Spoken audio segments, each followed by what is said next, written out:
I am very passionate about the interlinked domains of happiness, environment, ecology, and climate.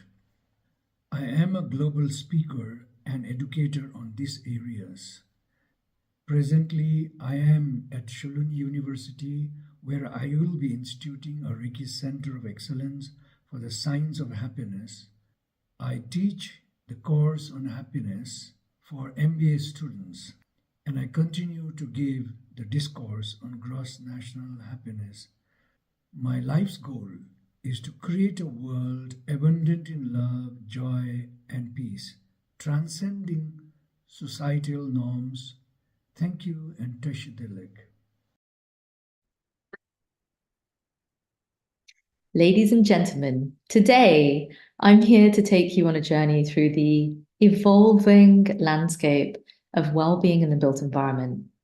This concept, deeply rooted in our history, has transcended time, evolving from ancient practices such as India's Vastu Vidya and China's Feng Shui to the sophisticated standards set by the American Society of Heating, Refrigerating, and Air Conditioning Engineers, also known as ASHRAE, and modern thermal comfort parameters. The essence of our discussion today lies in understanding how indoor environments, a pivotal aspect of our daily lives, are designed to create a sense of well-being for those who inhabit them.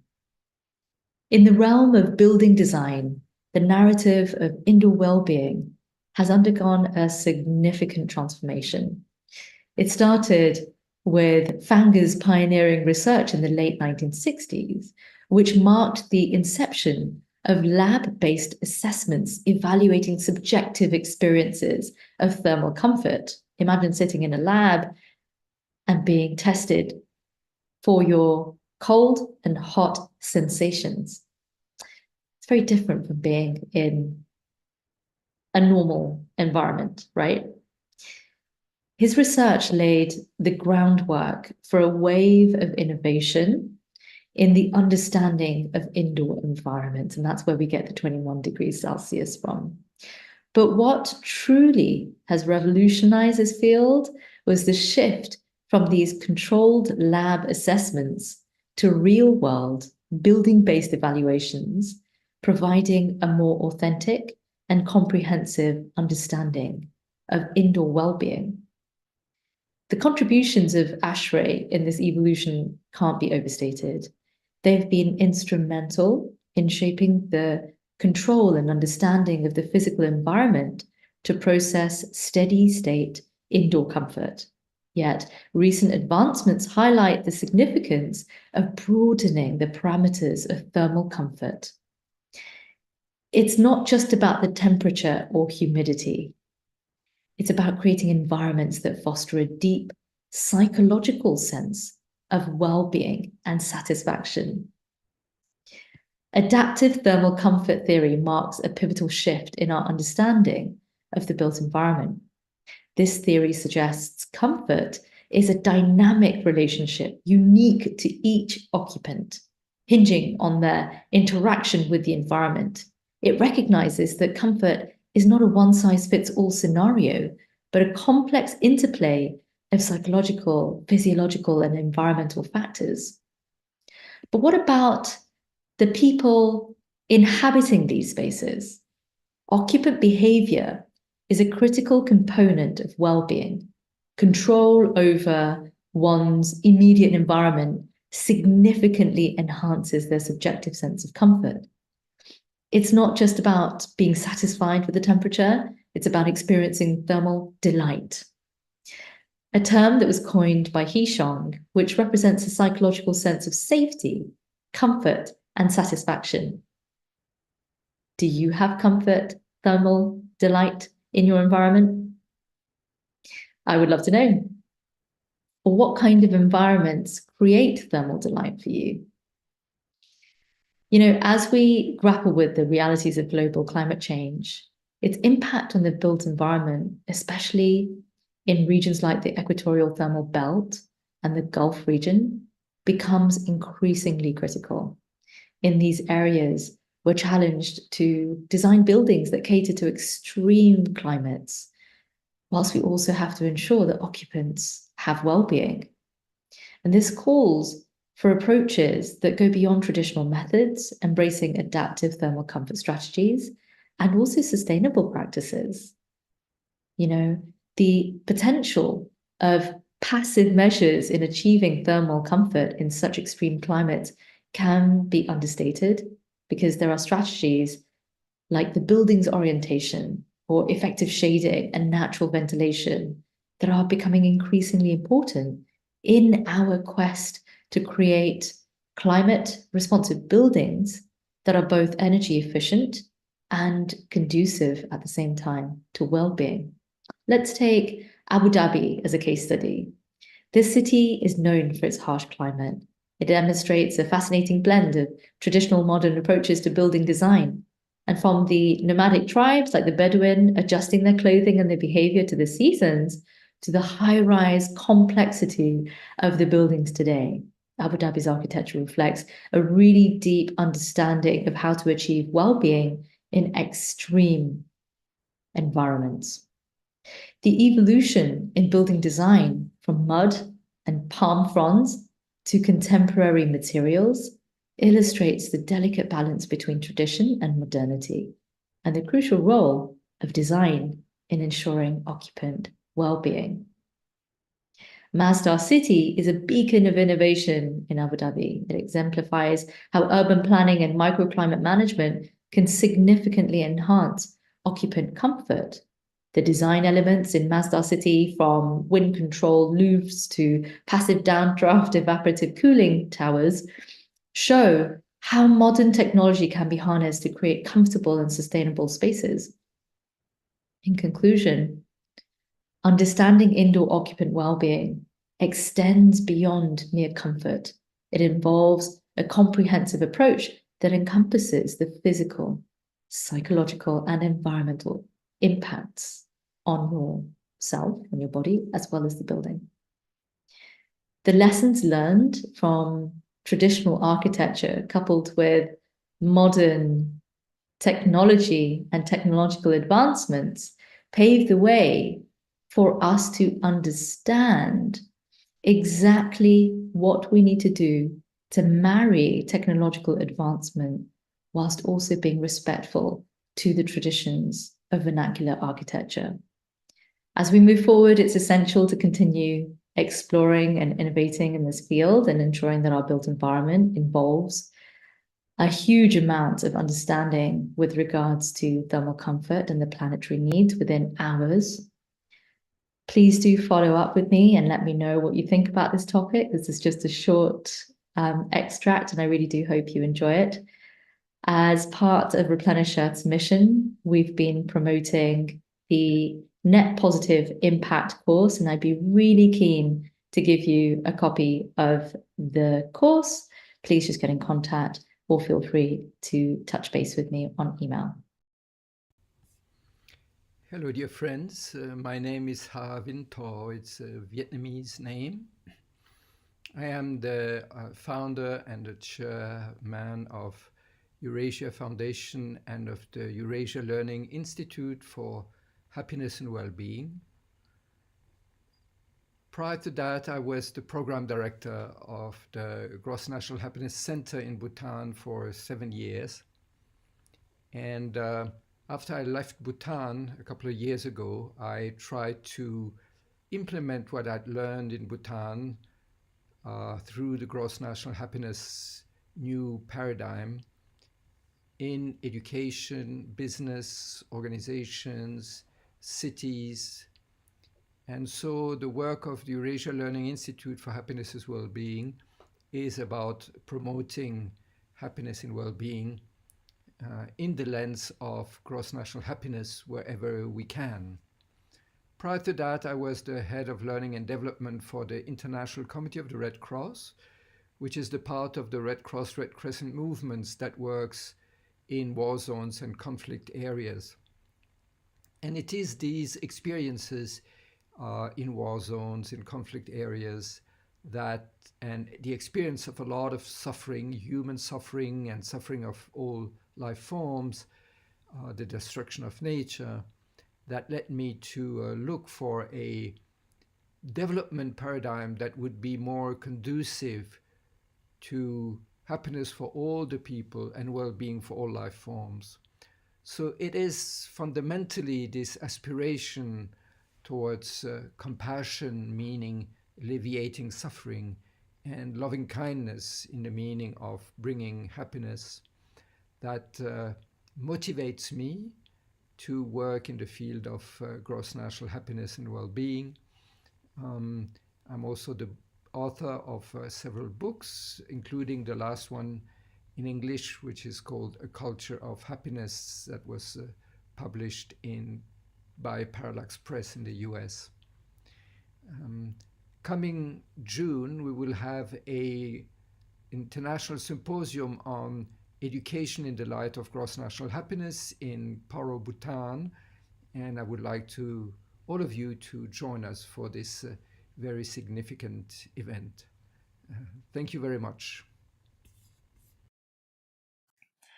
Welcome to this introduction session on happiness-driven growth. My dream is to live in a world of HCX, human-centric, happiness-contributing, and heart-connected experiences. Human-centric, where business model sees companies, employees, and customers like human beings with a common shared goal: a peaceful, sustainable, and healthy, happy life. Happiness contributing, where companies design and deliver products, services, and experiences that are meaningful and life-enriching for customers, enabling and empowering their employees to make a difference in people's life. And heart connected, acting and connecting from the heart, not just the mind. And my mission is to bring more happiness into the world, one interaction at a time. My chosen change playground being business and the interactions that customers and employees have with companies, for reasons I will share with you soon. And this is why the topic that I want to share with you today is happiness-driven growth, which is really has developed already as a vision that I presented already in 2016 during a TEDx. Back then it was a vision for a life-enriching business model. So that's where I first shared it during the TEDx. And then it has really become, over the past 6 years now, an entire model where, because of hundreds of case studies that I've been analyzing, it has really become a complete nurture, well-being, and happiness-driven growth concept, which really encompasses all of the elements that we can drive at individual level, but also into our companies and into our organizations. And today I will share with you mostly the happiness-driven growth part, with one example from each of those elements: an example of the 9 factors of happiness, an example from the competencies, and an example which shows the entire growth model. And how it all started, it really all started with the question, in which world would I rather live in? Which now I pose to you as in which world would you rather live in? And this question really started back in 2015, when I was following a customer experience course in which we were invited almost to live pain into the experiences, because living pain into the experiences increases the memorability. And that really made me wonder, pain intentionally created or left into the experiences, why? Pain anyway most likely happens at some point in the experiences, because no matter how well we design, plan, and execute, hiccups will always happen, and there is already enough pain in our lives, so why would we add extra pain by design? And that's how I start asking myself the question, in which world would I rather live in, one of pain or one of happiness? And ultimately my answer was, well, I really want to live in a world of happiness. Why? Because happiness is ultimately the purpose of life. the purpose of life is to be truly happy, just like Aristotle had already concluded 2,500 years ago. If I ask you what is it you most desire for yourself and for your kids even, you will most likely answer happiness. And if I ask you what is that you want in life, if then I ask you again why, and then why, enough times, ultimately the goal is always happiness. And happiness also really matters in business because happy customers are the most profitable, while happy employees are the one with the highest return on investment and lower cost, ultimately driving sustainable, healthy growth even in times of crisis, because of 5 behaviors that happy customers and happy employees usually show. And when it comes to happy customers, they're more profitable because they are more likely to buy and to buy at a higher price. They're also most likely to forgive and experience hiccup, so they have a lower cost to serve. And ultimately, the science of happiness shows us that they also live longer and they are more successful in life. They thrive and they just buy more. So they ultimately have a higher life customer value. So that impacts ultimately also the revenue. And the employees, on the employee side, they are more productive, more creative, more innovative. They buy the company's products and services. They have lower sickness, absenteeism, and also lower turnover rates, and they deliver the best customers, the best service to customers. So that is, it's also like from a business point of view, profitable business point of view, there is no question as of why happiness should be a driving factor also in business. I could already see this in 2017, basically shortly after my TEDx, and I really saw that there were already a number of companies which were quite innovative, and they were already putting happiness at the center, combining passion, purpose, and profit to really deliver more happiness into the world. And that is how I started looking into more details, and I decided to start collecting examples of those companies in a systematic way. So I partnered up with Stan Phelps, which was asking the questions from a customer experience differentiation point of view. He was posing the questions towards companies: how do you stand out in a sea of sameness? And he was talking about differentiated experiences, looking at how companies can differentiate themselves by providing better customer experience, employee experience, technology, purpose. It was his red goldfish. So he was looking at all those elements. So I joined him and said, okay, let's look at the elements. How can companies differentiate themselves through happiness instead?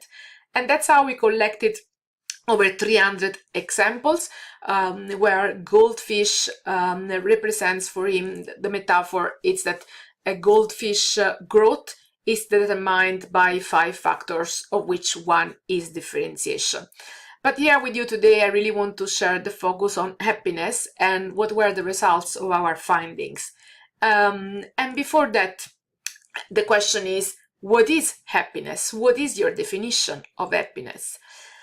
My definition of happiness is starts from the one from Gandhi, where Gandhi says that happiness is when what you think, what you say, and what you do are in harmony. And that is really what I also recognize. And I add to that also, and what you feel and what you experience are in harmony. Why? What you see here in this picture is my son.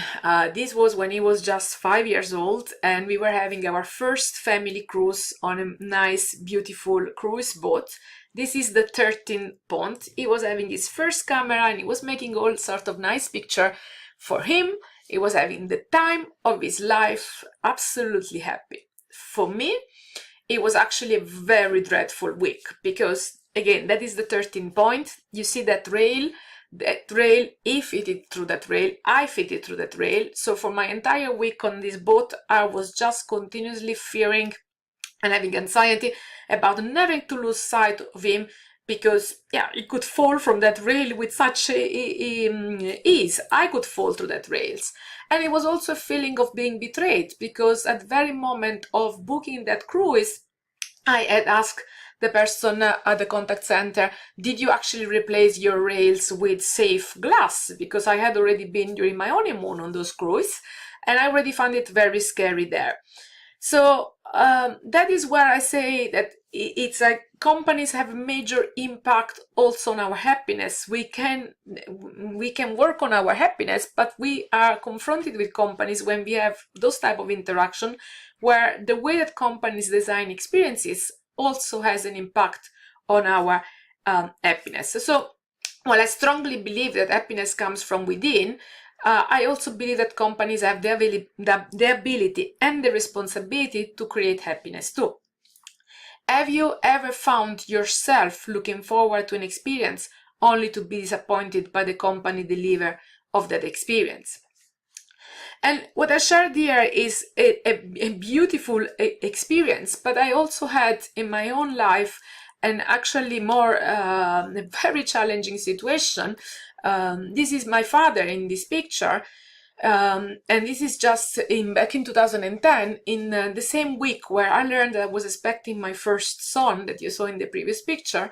We learned that my father actually had over 40 metastases in his lungs, so he might never actually meet his grandson. And at that time I was working for Philips here in the Netherlands while my father was living in Italy. I was in the middle of a very crucial audit at work, yet my manager invited me to jump on the very first flight to be there with my father in the most critical days of the exam and the diagnosis. So thanks to KLM flying miles, I was able to find a flexible flight, stay there for the most crucial days, return to work for the interviews with the auditors. And then when the prognosis for my father was just 3 months left to live, and I was just 4 months pregnant, I again was able, thanks to Philips, to take a parental care leave, so be able to go and spend at least a month still with my father back in Italy. And then again, complication in my pregnancy forced me to come back in the Netherlands. As I was here, we basically kept talking to each other basically via Skype, via all technology as my father conditions worsen. So basically we kept connecting through internet. We were connected almost 24/7, having lunches and having dinners and prayers, and even joined the mass during connection. Everything was possible due to technology. And eventually, even though my father's prognosis was only 3 months, also thanks to all of this, he actually managed to wait for me to go and fly back to Italy in January once my son was born. And so we flew there, we spent 4 days together, we came back here in the Netherlands, and 2 days later our return, my father passed away. So we flew back to Italy for the funeral and to stay there for a few days. And what happened when we returned here at home? Eventually, after being in and out of the house for the delivery of my son and then to Italy and then the funeral, we actually discovered that in the middle of all of this, we somehow had missed one payment to our telco provider. And when we returned home, we find that they had disconnected our connection. And not only that, but even to reconnect, even paying immediately, it would take 5 days to reconnect. And that is where I really realized, imagine how those days and months with my father would have been different if that had happened during that moment. The ability to communicate helped my family love, share, grief, but it really helped us to connect when we most needed. It gave me more time with my father, and it literally became his oxygen. It really added life to his days, and even days to his life. And that's where I also wonder, do Skype or UPC or any other company out there even realize they're not just a software or a telco provider, but that they really are a tool to connect and mean to enrich people's life, and they contribute to everyone's happiness. And this is also all of the background which I had in my mind when also I joined that training that I mentioned to you, and this question came up: in which world would I rather live in? How can I inspire companies to design and deliver experiences that really contribute to our happiness and help the leaders in those companies, us all, to realize the change that we can make? So what is that influences our happiness, and what is really happiness? Through all my studies and through all the analysis I've done with Yellow Goldfish, but also joining the Happiness Studies Academy, I found that there are 3 types of happiness. The first is what we call hedonic happiness, or that's the pleasure and pleasant life. So in this case, happiness is a feeling triggered by our 5 senses and is also a result of our dose of chemicals. Then we have the eudaimonic happiness, which is about the flourishing life. Here is about happiness as an emotion triggered by our needs, and is also about a brain muscle, a neural pathway, which we can develop and keep active through practice. And the third aspect is mature happiness. It's about our inner harmony, it's about our acceptance, it's about our gratitude. And ultimately, this is really about the attitude and a way of living that we can nurture. In our book, Yellow Factor, we focus mostly on the results of our dose of chemicals and the emotion triggered by our needs. And today, for the rest of this class, I really want to focus on happiness as the emotion triggered by our needs and how we fulfill our needs, because that's where also I believe that businesses can make the most differences. And here also in my podcast, you can find multiple elements or multiple items on all the other elements. So starting from the emotion aspect, we all have basic human emotions that we all feel, and we very often tend to see them as positive versus negative, and that is a judgment, that is a label that we put. And there is one thing that for me, it's really, if you take one thing away from this course, I really invite you not to see them as positive or negative. Eventually we can see them as pleasant versus unpleasant, but the real difference of emotions, the real meaning of emotions, that emotions are energy in motion, and they are energy that we feel when our needs are met or when our needs are not met. When our needs are met, we feel those pleasant emotion, renewing, regenerative emotion. I call them also enriching emotion. And instead, when our needs are not met, we feel sadness, fear, or anger, which is actually an escalated emotion. And those are all depleting emotions, which leave us depleted. And all of those emotions, and this is, by the way, an overview made by a number of research, but mostly also from the findings from Marshall Rosenberg in nonviolent communication. And when we link those emotions to our needs, we can then look at our universal human needs. And here, putting together the findings from Maslow's hierarchy of needs with the findings from Marshall Rosenberg and the findings from the 300 plus cases that we identified for the book Yellow Goldfish, we created an overview of those nine categories, in which each of the other also represents one of the elements of happiness. And that is how we identified our 9 yellow factors that we can use to cultivate our own happiness as individuals, but also within business to contribute to the happiness of employees, customers, and society. So the first is health, which includes both physical and mental health and fulfills a number of needs related to our, you could say, survival: air, food, exercise, rest. Then we have the A for autonomy. That's about feeling in control of our actions, achieving balance and integration. So here it's also education, but it's also enablement, it's also independence. Then we have purpose, which is about contributing to something bigger than ourselves and fostering a better world. So this is about growth and meaning and transformation. We then have the second P, which is for play. This is about expressing our deepest self without judgment or fear, and really focusing on the experience rather than on the outcome. And here we have needs such as adventure, creativity, fun, laugh, variety. Then we have I for integrity. This is about believing and proving that businesses can be a force for good, improving the world that we live in and contributing to a better world.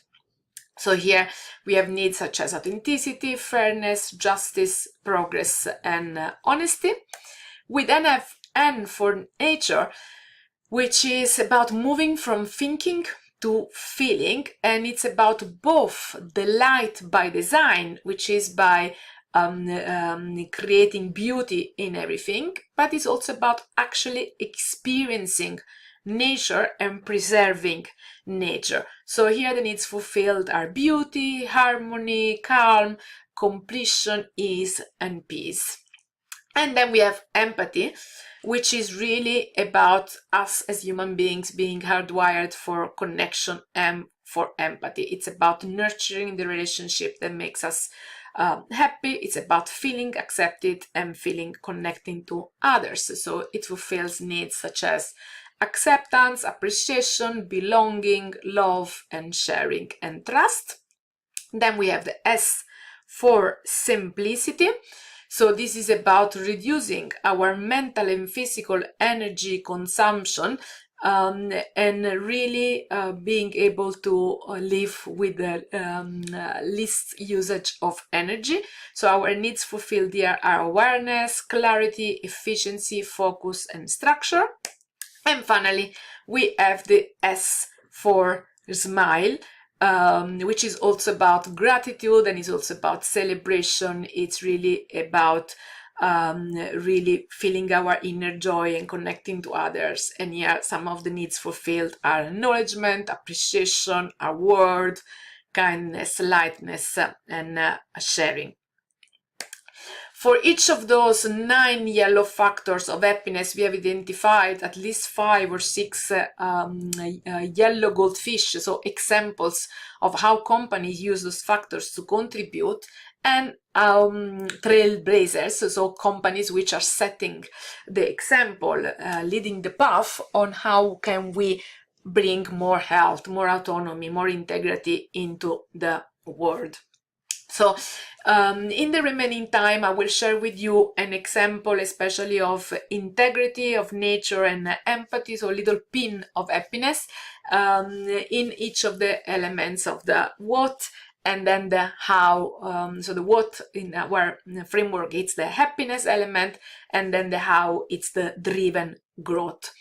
And the last bit here is that all of those elements, we brought them together in the sunflowers of happiness. So here, the first element that I want to share with you comes from the I of integrity.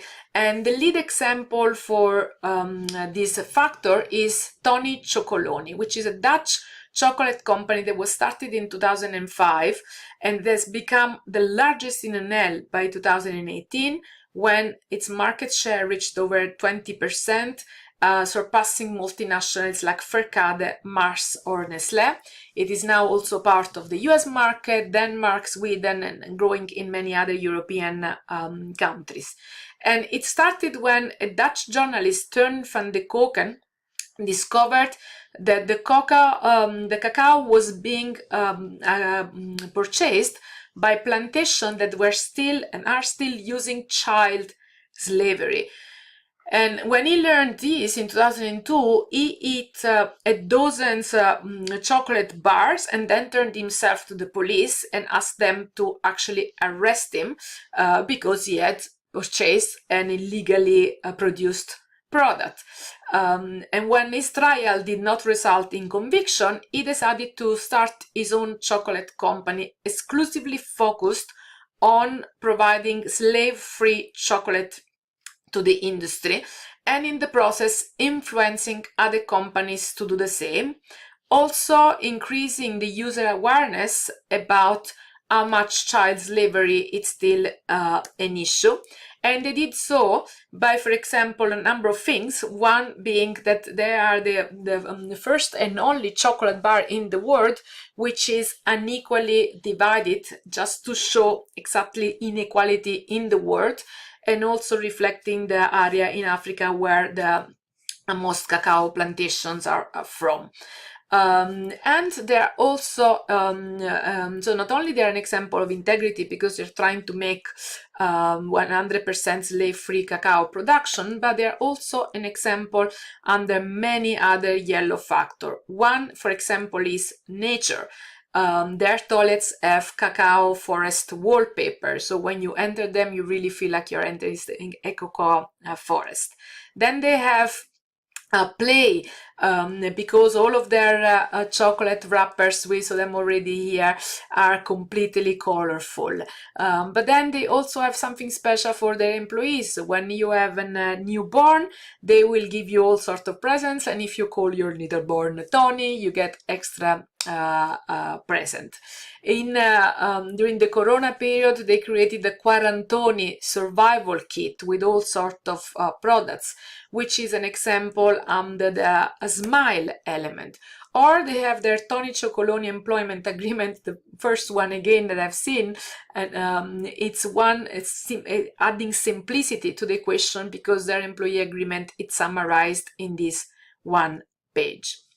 So that's just a very brief example on one of the many examples that we have found under happiness. And now I would like to share with you an example from the driven part, where the driven part of the framework is also the core of customer experience as discipline. Forrester already shared outside in book years ago that leading companies in customer experience routinely perform a set of standard practices and develop competencies across 6 disciplines: vision and strategy, customer understanding, design, measurement, organization, and culture. And we have taken this discipline as basis of our driven framework, where define is about defining your vision and strategy, but also your personal and your team strengths and value. Research is about gain understanding. Then we move to ideate and innovate and improve the experiences through design. And then we validate through measurement. And the E is for execute, enabling and empowering. And finally, we nurture through culture. So here, the example I want to share with you comes from it's also linked to the factor empathy, and it comes from a Dutch telco, KPN, one of our main telco operators, that a few years ago found that they were having a very high number of cancellations were happening at a very critical lifetime event, the death of a family member. And the next of kin were calling the normal contact center for cancellations, trying to cancel their subscription. And the retention team, which was trained to retain customers, was asking them questions such as, why do you really want to cancel? Can we not give you a special offer for you to stay with us? And so on. So what they did, they went back to the drawing table, they defined the problem and the mismatch with their CX strategy, they researched the customer situation, they designed the journey, the customer journey, they ideate a new process, they validate it with the customers, and ultimately they executed it, creating a completely new contact center, next of kin, which was empowered by special training on how to interact with people who have just lost a family member and that are in grief. And they also enabled this team with a very special authority, which also represents our special yellow goldfish, which is the possibility to offer to the family member calling up to cancel the contract a recording of the voicemail of the deceased, which in many cases was still the only recording of the voice of the deceased that people had. So that really made a difference in people's life, and they received a lot of acknowledgement and recognition and appreciation from people from having received the gift of still being able to hear the voice of their dear. And that's in the factor empathy.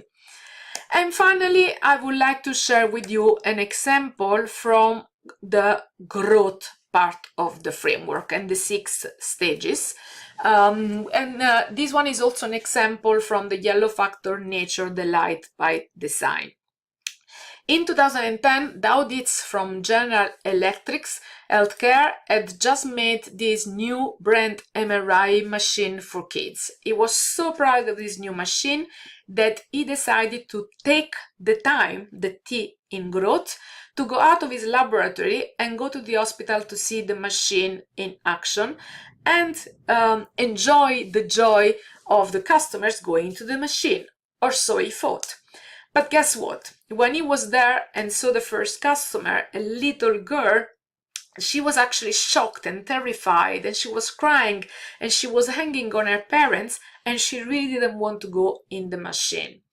This became for Dow Dietz his grounding moment, the G in growth, the moment in which she could see the world from the eyes and the heart of this little girl and all the other kids that had to go through this machine. And he realized that the machine he had spent years on building was, using his own words, just like a brick with an hole in it in the eyes of the kids that were going in it. So what did he do? He went back to his office and he decided to reach up, to change the game. He went to Stanford Design School to learn everything he could about design thinking, a human-centered approach, and then he set up a team to operationalize all the new learnings that he had, and then it was time for wow blossoming, the W in the growth framework. What did he do? He created the Adventure series. He completely redesigned not the product, but the experience around the product. And what happened this time when he went to see the reaction? The first time he saw a little patient going in, the kids were actually excited to go on the machine, into the machine. They no longer required sedation, and actually when they came out of the machine, they turned to their parents and said, "Mom, Dad, can we do this again tomorrow?" That was for Doug the moment where he realized that he had really changed the life of those kids and their parents in an impactful and meaningful way, truly contributing to their happiness. And this human-centric, heart-centered, happiness-contributed experience actually harvests even more results, because not only he had happy kids and their family, but because 80% of the kids no longer required sedation, that meant less stress for the employees and the medical staff, less expensive procedure and less anesthesiologist time required, lower cost and more scans possible for the hospital, and ultimately more scans per day also meant more life saved, because more problem could be catched earlier on the process. So that is an example, a few examples of what I call happiness-driven growth, and it is the type of growth that I wish for all of us to have and to live. And this is, again, the happiness-driven growth overview framework. So how can you bring this approach into your life and into your organization?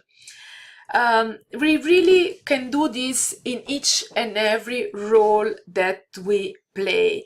As leaders, we have the possibility to really drive this change. And even when companies choose other ways than happiness to differentiate themselves, each of us can still do their little extra that seeds happiness, and by shining like a sunlight and contributing to a happier, healthier world. And using again the sunflower analogy, once the sunflower blossom, they also contribute to the happiness of anyone that looks at them, but also their seeds take on a life of their own with dozens of possible uses and further contribution to others people's growth. So we can and need to be the light for each other. We can all lead the way, be the role model, and increase overall light and energy by turning on our light. And it starts with ourselves. We can really flourish in all the different roles and levels that we have. from ourselves as individual towards our family and friends and team, which is our inner circle, to our outer circle, the employees, the customers, and the society on which we focused a lot today. But it all starts with ourself, and we can first nurture also our own self. So I shared with you today a lot of elements, and in closure I want to drive you through 5 action suggestion kind of recap. First, I want to invite you to identify your own individual yellow factor, inward and outward. Inward is what contributes to your happiness and how can you contribute to more happiness outward. Which of those factors do you prefer to use directly with your team, with your organization? And for each of those actions, if you want, put me on pause and take some time to reflect. Second, I want to invite you to check in how full is your pollen tank right now on each of those petals, and which action can you take to start increasing your own pollen tank on each petal. And then, how can you bring happiness-driven growth in your life and in your work? So I mentioned to you, identify your own yellow factor inward and outward and start nurturing them. Keep learning and help others in your organization learn more about the science of happiness. Use human-centered approaches like design thinking and happiness-driven growth. Take action and help others in your organization act. Most of all, lead by example. Be the change you wish to see in the world. Again, you can see I'm a big fan of Gandhi. And also in my summary mantras, seed the change you wish to see in the world. Learn, share, connect, grow, know, do, and be. Be the lighthouse. So with you I share today a few things that you know to increase your knowledge, that you can do, but most of all, be the lighthouse.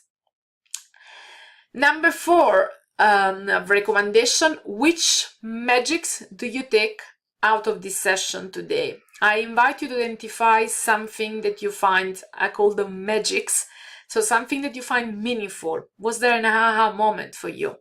Something actionable. What can you do right now? Be direct. What is the one action that you can put into place directly into each of those 3 roles that you play? G, what are you grateful for?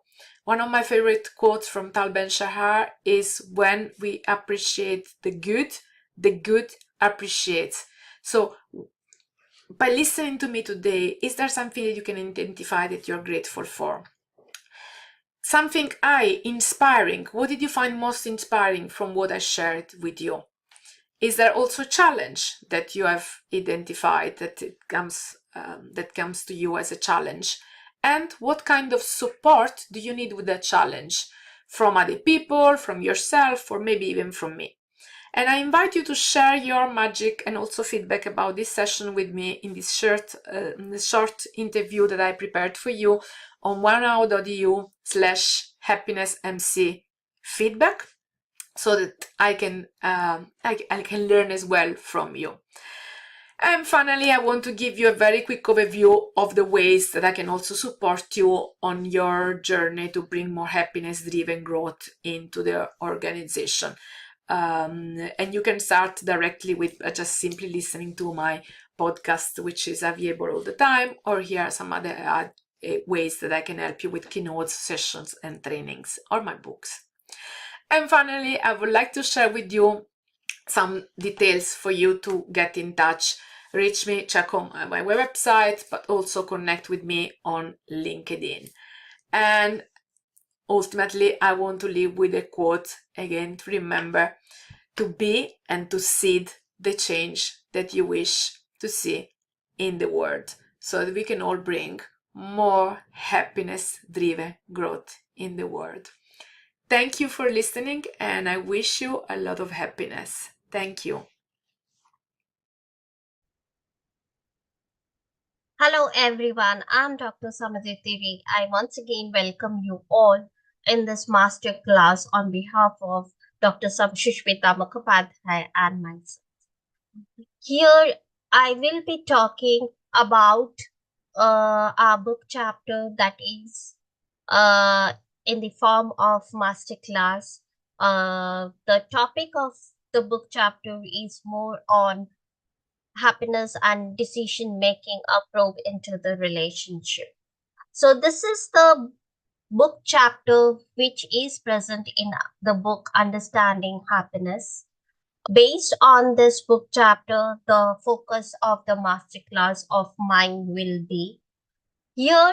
The main focus of the masterclass based on this book chapter is more on how decision making type and leading to whether happiness or not.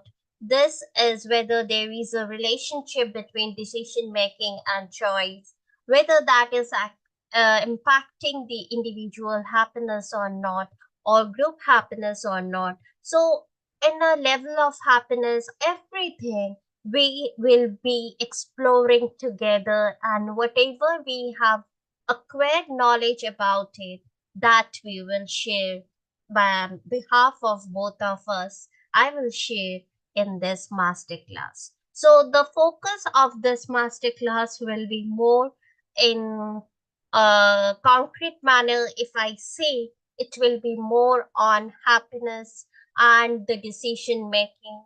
What are the thing actually impacting this? So how we have explored, what we have learned, whether there exist any decision making or not, where what to do, what not to do, uh, when we are making the decision, and how the decision making is going on as a result, whether it is impacting the individual's happiness or not.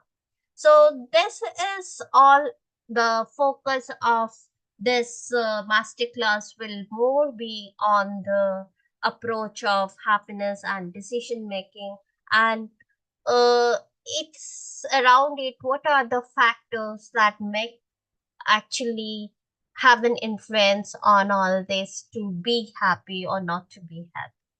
So this is all about this one.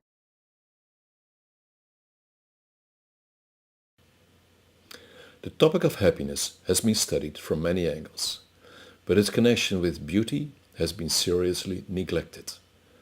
When I started Project Beauty, an endeavor aimed at raising awareness about the way we experience beauty, I drafted a survey of about 45 questions on beauty.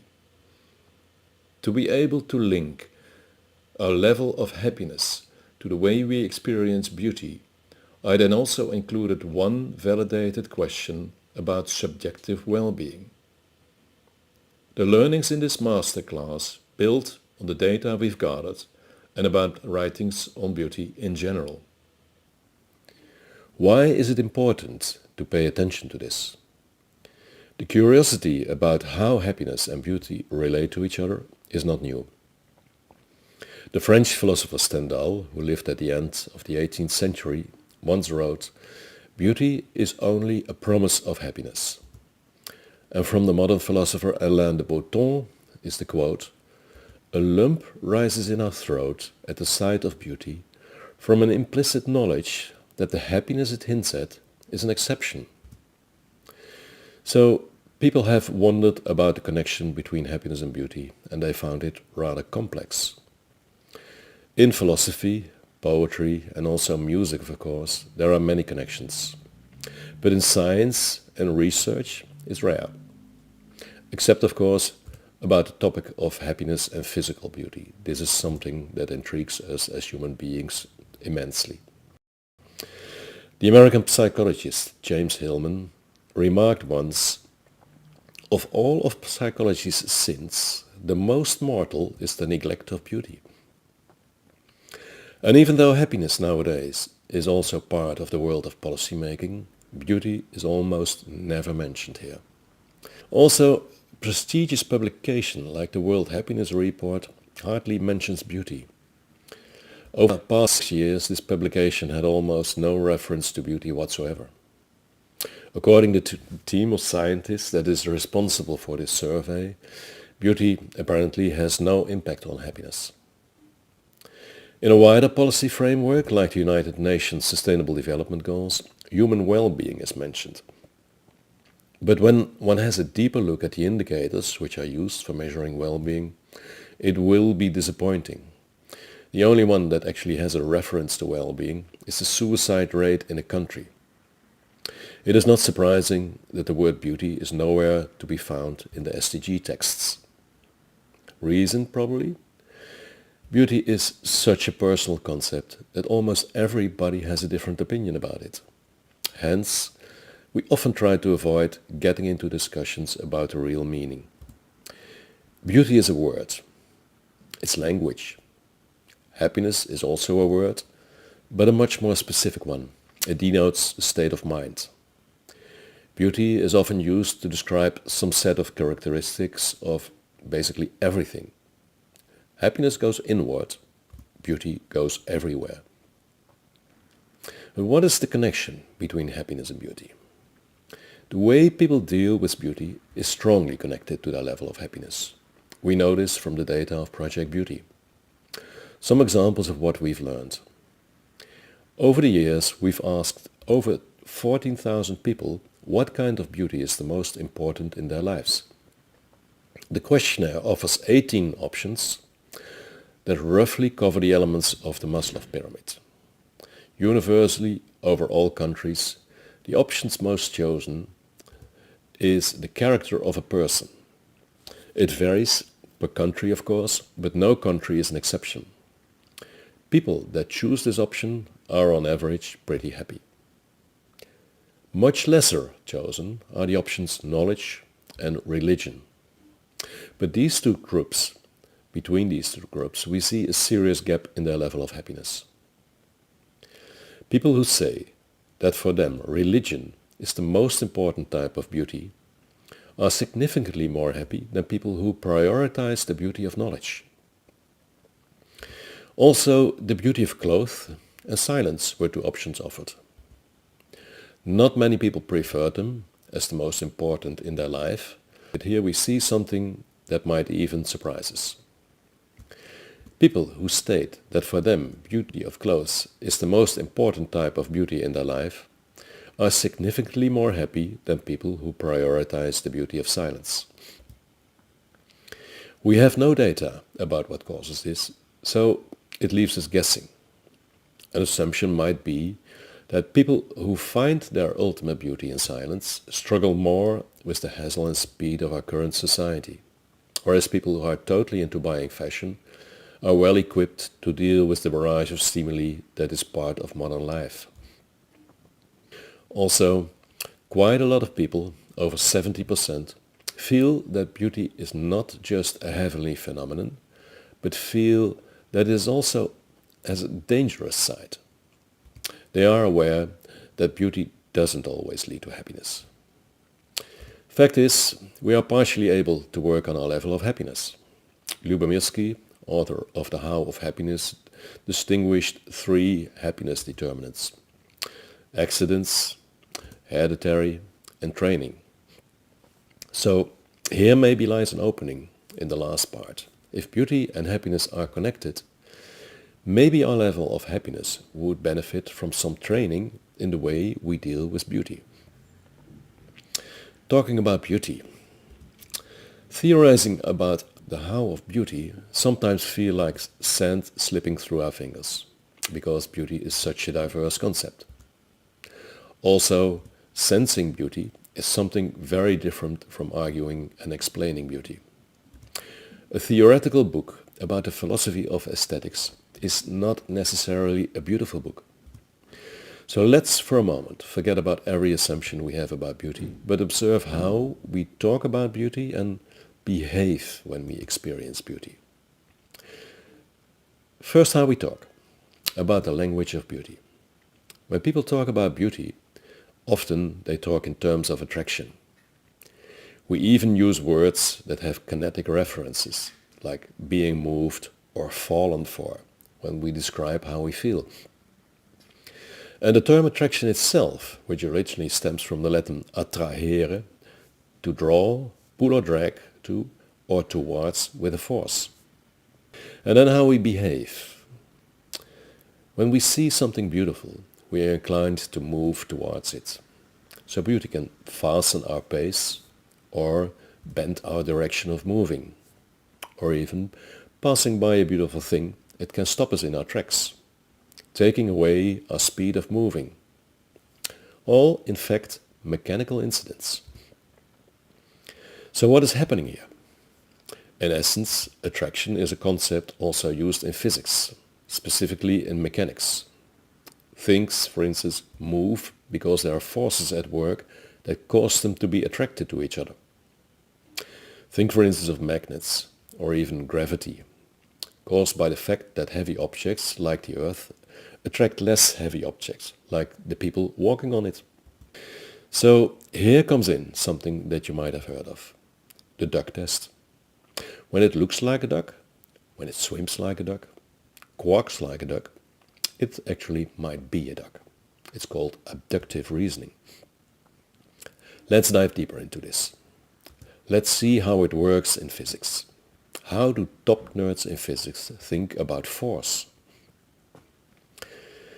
Force comes from physics, so what happens in physics when the researchers had a deeper look at the essence of a force? Originally, it was the idea that a force was an attribute of an object. Actually, the complete view of mechanics as seen by Newton was based on this idea. The apple falls down from the tree because it is attracted by the earth. Then physicists started to look deeper at what actually happened and discovered that this object-subject approach doesn't really do justice to what is happening. It is not just about two objects and their characteristics, but also what happens in the void between them, in what you could call the field. They discovered that this is not just empty space, but that there's a lot happening in this field. They discovered that a force is actually not an aspect of something, but more like this field. We are leaving the area of Newton and entering the age of Werner Heisenberg, Niels Bohr and Isaac Newton. We could call it the age of quantum physics. Remarkable, in his book A Beautiful Question, the quantum physicist and Nobel Prize winner Frank Wilczek actually asks if some of our total cosmos is based on beauty. He even paraphrases what happens between an electron, which circles around the nucleus of an atom, and he gives the electron a voice. And it says to the nucleus, I am attracted to you, but I need my own space. So much for similarities between beauty and the phenomenon of a force. Back to beauty, and first of all, how we talk about beauty. When people talk about beauty, most of the time they are busily labeling something or somebody. For some reason, maybe they are too complex, we move away from our feelings and apply this mysterious etiquette. Something is beautiful. In some sense, it is the same as if we say something is green, big and heavy. We give it a stamp. Maybe try to notice this for yourself the next time when you run into something beautiful. What do you actually say? Most likely you will describe it by giving this intriguing judgment. Fact is, these acts of labeling are pretty much based on the old-fashioned way of thinking about attraction in physics. One thing, you, is attracted by something else, a dress, a car, a piece of art, and starts describing it or even explaining this. As you see, our usual way of talking about beauty is very much based in this object-subject approach. We voice our fascination about what is happening between us and a perceiving person and some object or event in our surrounding environment. And in this we behave not very different from the talking electron David Wilczek described. But how would it be if beauty actually really has similarities with the way a force field works in physics? If, even for a short moment, we would get rid of this subject-object approach, as if this beautiful thing just was too complex to describe. Or just suppose it was forbidden to label something or someone as beautiful. What is there that still remains to be said? The issue is, if there is a similarity between what we know about forces and how we look at beauty, what do these new ideas from the world of physics mean for the way we deal with beauty? My idea is that it would be different. Because we would not focus on a thing, but on what we experience, on how we feel. Something which is of course less easy than just mentioning that we think something or someone is beautiful. For many people, voicing their emotions can be scary, something you only do when asked by a therapist. But the truth is, focusing on how we feel around beauty actually brings us closer to happiness. Data shows that over 60% of the people associate being around beauty with a feeling of happiness, which is twice as much as the feeling that was named second, being glad. So, maybe a tip. Focus on the experience of this sense of attraction and not on the object. Sense, how does it make you feel? And maybe even voice your feelings. The goal is move away, or I would say beyond labeling. Be more specific. Name a feeling. Admiration, awe, delight, ecstasy, love, and of course happiness. Name behavior you would want to show. Buy, move towards, be around, and maybe even touch. Don't stop at just saying this is beautiful. Go further, even if it feels uncomfortable. Don't go into object mode and imagine you're in a field and explore how it feels to be there. What is there to learn? First of all, well-being and happiness are not found by chasing it. Nice, pleasurable moments can be chased, but happiness is a deeper, durable emotion. Chasing pleasure often doesn't bring happiness. Beauty as an object is something that is often chased.